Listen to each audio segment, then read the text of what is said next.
going on, Jerome's? So the quarterback situation for the Minnesota Vikings this offseason had been the signing of Sam Darnold to a 1-year, $10 million deal, and then, of course, drafting JJ McCarthy, number 10 overall, highest drafted quarterback in team history. And, the dynamic was a little bit odd. Now, the national media jabroni haircuts, like you'll see your reports all over the place, NFL Network, ESPN, etc., of it was a true competition, blah, blah, blah. But it really wasn't. Like anyone who pays attention to the Vikings specifically, like the beat writers know that it was Sam Darnold was going to start. Now, how long did he start? That was TBD. But now with JJ McCarthy being up on blocks with a meniscus surgery incoming, it is indeed the Sam Darnold show, even though he was going to start the season as QB1 anyways, right? And even though, yes, is this, a lot of people are sort of down in the dumps because, JJ McCarthy is obviously the future, but let's not sleep on Sam Darnold. And now this is not a truckload of copium, beep, beep, beep, beep, beep, backing up just because of, McCarthy being injured and the Vikings having hell of a couple weeks. But Darnold, again, does have that potential. Like, he does have the tools, just has not been surrounded by a lot. Right. So, again, going back to USC, there was a reason why he was drafted so high. There's a reason why he had a very good redshirt freshman season, one of the best redshirt freshman seasons in college football history for the men of Troy. Number one receiver was Juju Smith-Schuster, by the way, who's a free agent. No big deal. But it was a disaster with the Jets, and then they turned him into a meme. Just not good, man. Also got mono. Come on, man. Panthers wasn't much better than a backup season with the Niners last year, which I think could actually pay dividends for him. But overall, he's got this problem of throwing the ball to the other team, right? And mental mistakes, and also just lack of confidence. Like, you could tell with Sam Darnold, this is true even at USC, like his redshirt sophomore year before he entered the draft, is that if he made a mistake, it would just snowball. It would just spiral, right? And as a quarterback, you can't have that, right? If you make a bad play, it's going to happen. Don't let one bad play turn into 2, 3, 5, 10, etc. And that's been an issue with Darnold. Now, of course, lack of coaching as well as a lack of talent around him have certainly played a part in it, but it is what it is. He hasn't worked out, and yes, he is considered an NFL draft bust. But he's still young, and also, the talent is still there, man. This is Lance Zierlein's draft profile on him from the 2018 class. Draft projection, top 3 overall selection. We're number 3 of the Jets. NFL comp, Andrew Luck. Perhaps you heard of him. Overview. At the end of the day, Darnold has NFL size, arm strength, accuracy, pocket mobility, poise, and field reading capability. His windup is an eyesore for sure, but he has the velocity to mitigate the additional release time. He's actually shortened that up quite a bit.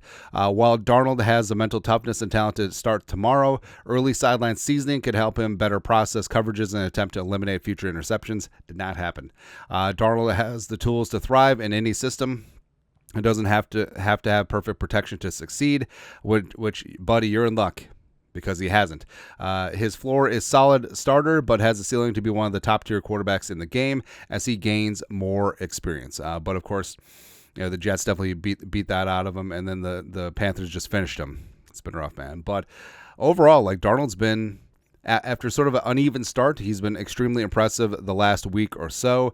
Now he's probably going to be getting all of the first-team reps again with the Browns' joint practices as well as the 2 remaining preseason games. But he's been cooking with Justin Jefferson, man. And also, going back to his Jets days, he credits Josh McCown. Josh McCown, the veteran backup, really took Darnold under his wing. And now McCown, Vikings quarterbacks coach, as well as Grant Udinski, great resources for Darnold in that quarterback room, on top of a head coach who was a former quarterback as well as a play caller. And also, Kevin O'Connell has spoken very highly of Sam Darnold. Now, on one hand, he doesn't have a choice. But also, hey, he's not even the heir, he's the spare. He's the second spare, right? So O'Connell wanted Kirk Cousins back, but probably not at that price. And also, JJ McCarthy is, of course, the future of the franchise. But Darnold was going to be that bridge quarterback, and now it's his show. And as we said before, Darnold, I think that he would have done okay, with McCarthy behind him nipping at his heels, and McCarthy, depending on what type of meniscus surgery he needs, could be back, early to mid-season. But Darnold, him having the reins of the quarterback job to start, and it's his show, doesn't have to be looking over his shoulder. Could that be good for his confidence? It could be, certainly. And I think that a confident Sam Darnold could continue to grow and show, and he's got all the tools. He's strong, has that pocket awareness, goes through progressions great, has a strong arm, throws accurately over the middle of the field, has experience with a similar offense coming from the Niners last year, as well as he's tightened up that release, and hopefully he's going to reduce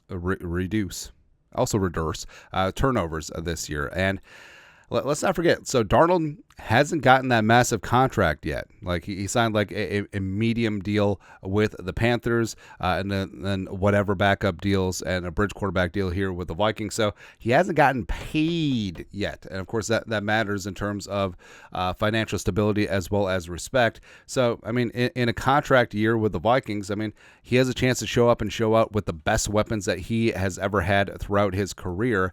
In terms of, you have Jefferson, you have Jordan Addison. Eventually, you're getting Hawkinson back. You got O'Neal and Darrisaw, and hopefully that interior offensive line is sutured up. You got a great running game with Aaron Jones, as well as Ty Chandler, plus the adults that you have calling your plays, the adults that you have for coaching, as well as his guy Josh McCown.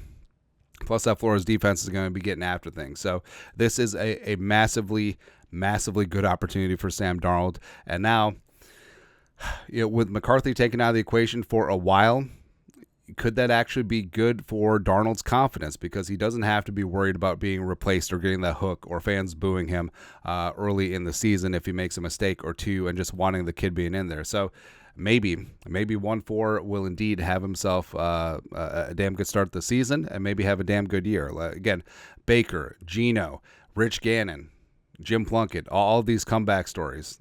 Why not Sam Darnold with the Vikings? Why not the 1-4? Let's go, baby.